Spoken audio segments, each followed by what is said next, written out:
La ville est anxiogène. On ne peut pas être une zone de non-droit. En Seine-Saint-Denis, la justice est ailleurs. Ces mots sont ceux d'habitants de ma circonscription à Aubervilliers et Pantin, et en particulier au quartier des Quatre Chemins à la limite des deux villes. Je les entends tous les jours dans mes permanences parlementaires, mes rencontres avec les citoyens, je les lis tous les jours sur les réseaux sociaux. Ces mots traduisent une réalité inacceptable en République et pourtant installée de longue date aux Quatre Chemins et ailleurs en Seine-Saint-Denis. L'insécurité pourrit la vie de trop nombreuses personnes de mon département. Les habitants n'en peuvent plus d'appeler une police qui ne vient pas, de déposer des plaintes qui restent lettres mortes. Les fonctionnaires de police sont trop souvent épuisés. L'un d'eux s'est suicidé à la fin de son service au cœur même du tribunal de Bobigny en octobre 2019. Les élus sonnent l'alerte, mais ne sont pas entendus. En quelques mois, j'ai posé 2 questions écrites. J'ai écrit 3 fois au préfet pour signaler l'aggravation de la situation aux Quatre Chemins. J'ai écrit au ministère de l'Intérieur, au Premier ministre, au Président de la République. Rien ne bouge.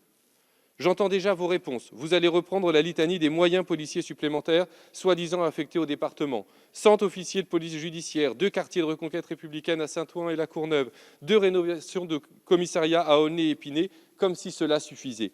Vous allez vous poser en défenseur inconditionnel de la police et accuser ceux qui, comme moi, dénoncent la situation de la diffamer. Comme si nous ne souhaitions pas une police efficace, rassurante, respectée, républicaine.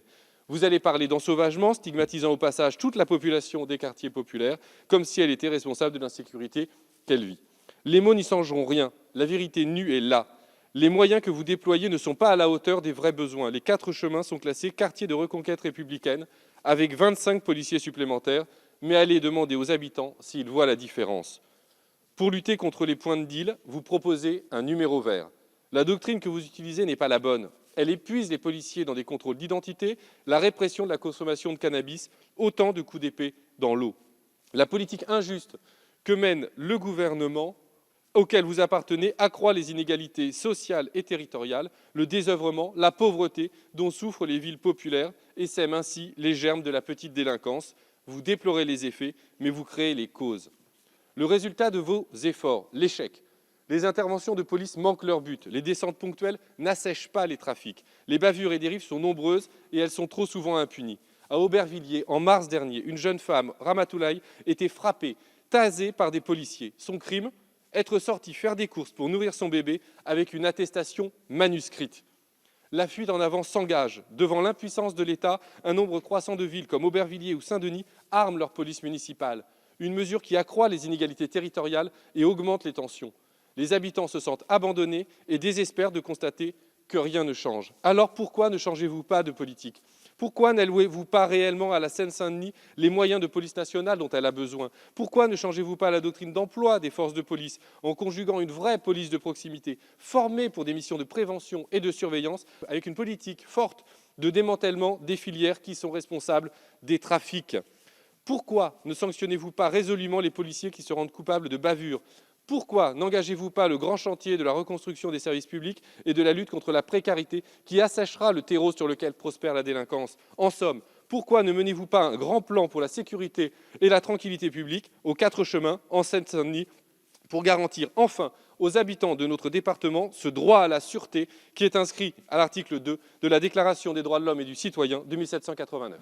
Afin de lutter contre la délinquance à laquelle vous faites référence, un quartier de reconquête républicaine, un QRR, dédié a été mis en place le 6 mai 2019 dans les quartiers Villette et Quatre Chemins, avec une présence accrue des forces de l'ordre, sécurisante pour la population et pour lutter de façon plus ciblée contre la délinquance.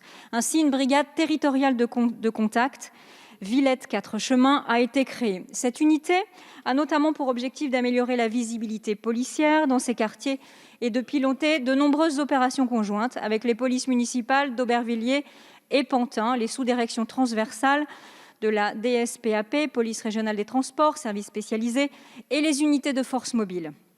Ces opérations ont permis en 2020 la verbalisation de 530 vendeurs à la sauvette.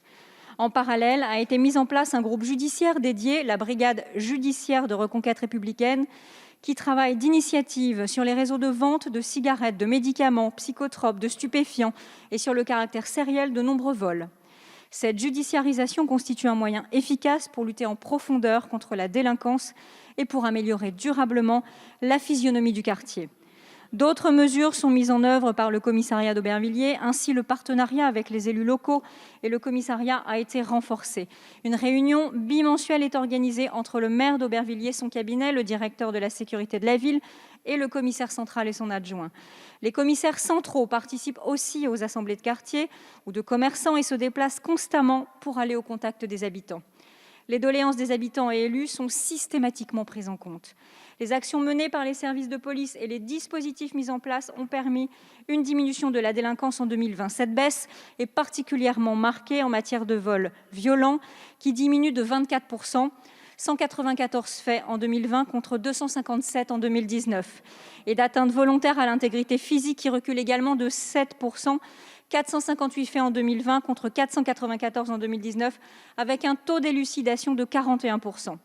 Les atteintes aux biens ont également diminué de 12%, 889 faits en 2020 contre 1013 en 2019. Mais écoutez les chiffres, monsieur. Les cambriolages ont augmenté de 9%, 74 faits en 2020 contre 68 en 2019, et leur taux d'élucidation s'établit à 12,16%. 62 trafics de stupéfiants ont été élucidés dans ces quartiers contre 46 en 2019, soit une hausse de 35%. Enfin, en 2020, 1588 individus ont été mis en cause et interpellés dans les quartiers Villette et Quatre-Chemins. 461 ont été placés en garde à vue.